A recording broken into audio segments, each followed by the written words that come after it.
transporte urbano de pasajeros es el que se encarga de trasladar día a día a millones de personas en todo el mundo. Autobús, bus, colectivo, bondi, guagua, micro y ómnibus son algunas de las maneras de llamar a estos vehículos que acompañan la dinámica de expansión de las ciudades. Son económicos, compartidos y actualmente no solamente los hombres los manejan. En este episodio de Circulantes nos subimos al transporte público. Circulantes es un podcast de Grupo San Cristóbal. Te invitamos a que te sumes al viaje,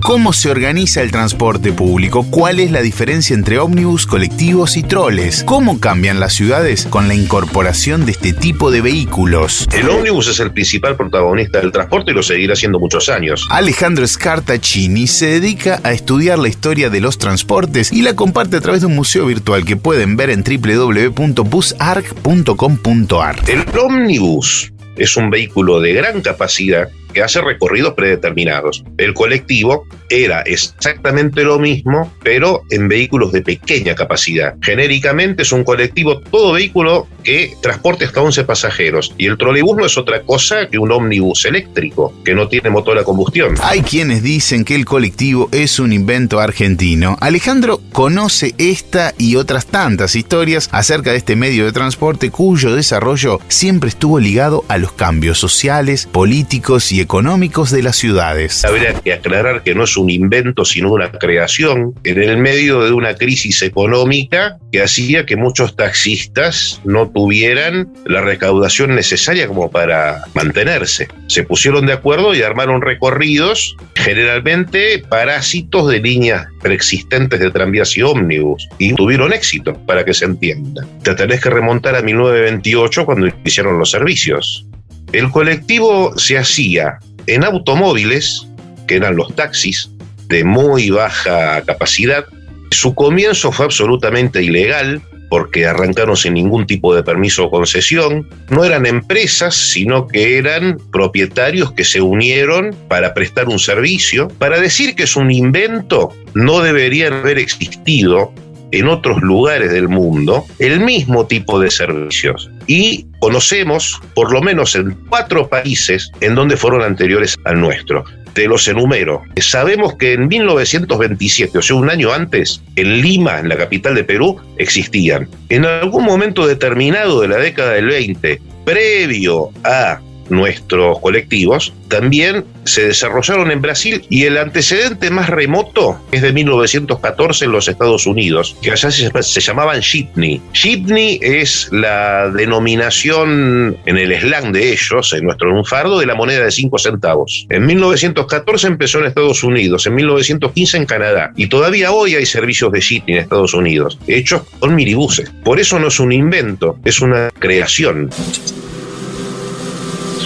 Mariano Antenore es miembro de la Asociación Rosarina Amigos del Riel. Empecé en este tema del estudio del transporte urbano siendo muy joven, como una pasión, todo lo que sea trenes, tranvías, trolebuses, colectivos en la ciudad de Rosario. En aquel contexto de crecimiento y expansión de las ciudades, Mariano pondera la incorporación de trolebuses como ejemplo de movilidad sustentable y segura. Vale decir de que el trolebús aportaba velocidad, comodidad, eficiencia, limpieza, frente a un transporte automotor bastante limitado, como era el de los colectivos, que largaban humo, eran sucios, eran más lentos. El trolebús, bien operado, tiene la posibilidad de llevar grandes volúmenes de gente por hora y por dirección a distintos puntos cardinales. Hay 350 ciudades en el mundo que tienen sistema de trolebuses, con lo cual estamos diciendo de que el trolebús sigue siendo un medio de transporte seguro. Fue inventado en 1872 y la evolución que ha tenido en Europa permite pensar que tiene muchos años por delante.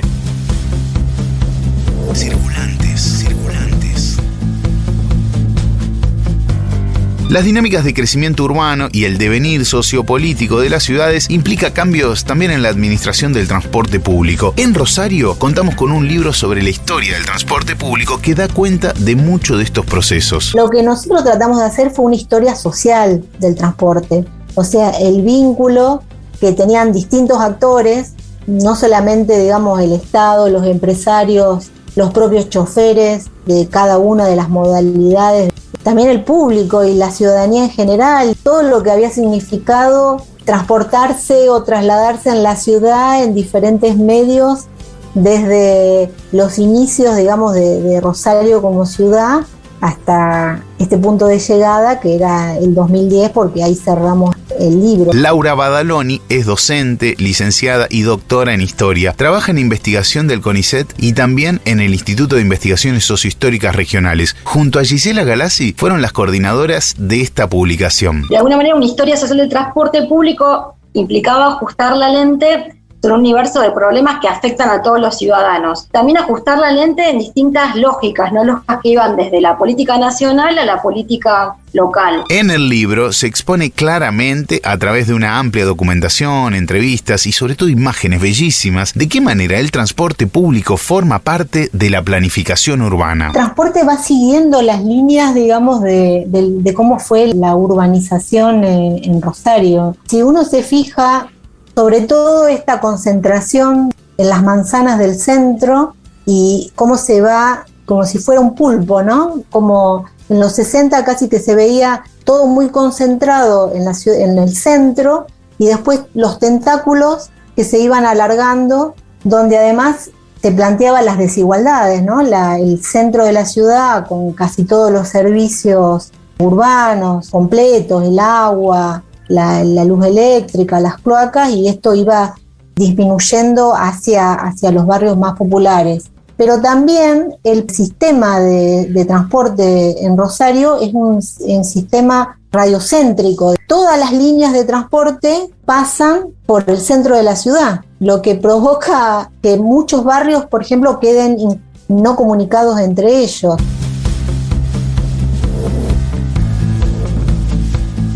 Mónica Alvarado es docente de grado y posgrado, fue gerente general del Ente de Transporte de Rosario al momento de la escritura del libro y se refiere a la importancia de la presencia del Estado en la administración del transporte público. La eliminación del transporte eléctrico de los tranvías en el año 62, eso es un hecho que marca un retroceso en lo que en su momento se pensó que podía ser un progresismo. La realidad es que no es así y que tenemos que migrar y pensar en soluciones que sean sostenibles en términos también ambientales, y la verdad que el transporte eléctrico es eso. Después el paso que se pasó de la empresa pública a las empresas privadas, primero con una sociedad de componentes, donde una empresa de transporte tenía 10, 12 dueños y cada dueño a lo mejor o entre dos tenían un colectivo, que fue producto, ¿no es cierto?, de que los choferes pasaron a ser los dueños de los colectivos. En ese momento, digamos, se produjo una sociedad de componentes, que en la década del 90, con las políticas neoliberales, se produce una modificación y esas empresas, esa sociedad de componentes, no resulta ser ya, en términos económicos, la escala de empresa para las ciudades, y comienzan a caer esas empresas y se comienzan a generar empresas de transporte como más monopolizadas. Y pasamos, ¿no es cierto?, de tener, por ejemplo, en la década del 90, 32 empresas de transporte, a pasar a tener luego 3 empresas, 4, o 2 empresas privadas como es en el momento. Y un hecho realmente histórico importante, ante esta caída de las líneas de transporte, que caían aquellas que no eran rentables, es decir, que tenían una función eminentemente social, la decisión de un Estado presente con la creación de la empresa Centur. Una empresa pública para sostener y garantizar a través del Estado la prestación de un servicio público tan importante como el transporte en su momento, es un hecho, creo que también histórico importantísimo, que marca una gestión pública con un Estado presente. Circulantes. Conversaciones sobre cómo andamos. El transporte urbano de pasajeros cuenta principalmente con varones al volante. Sin embargo, esto está cambiando tanto en Rosario como a nivel nacional. La movilidad urbana se asocia con las estrategias de inclusión y con los modos de consolidar y ampliar los derechos de quienes usan y necesitan del transporte público en su vida cotidiana.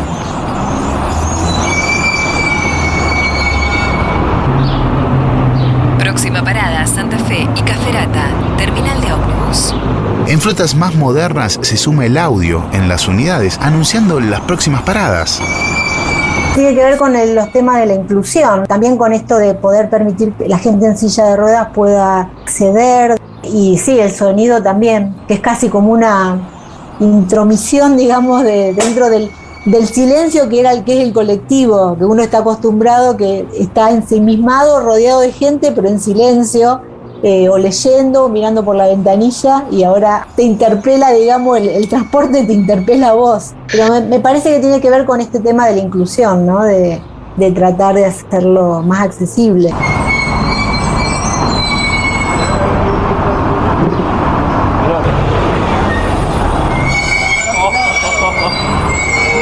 Gracias por acompañarnos en este nuevo viaje, en esta oportunidad con transporte urbano. Claro que recibimos sus arrobas en las redes sociales de Circulantes si es que están escuchando este nuevo episodio en el transporte urbano de su ciudad. Tendremos otros viajes por delante. Gracias por compartir este. Próxima parada, Nuestra Señora del Rosario y Lituania. Fin de recorrido. Circulantes. Mi nombre es Fede Fricci y Circulantes es un proyecto multiplataforma de Grupo San Cristóbal. Búscanos en nuestras redes y suscríbete a nuestro newsletter ingresando en circulantes.com.ar. Circulantes.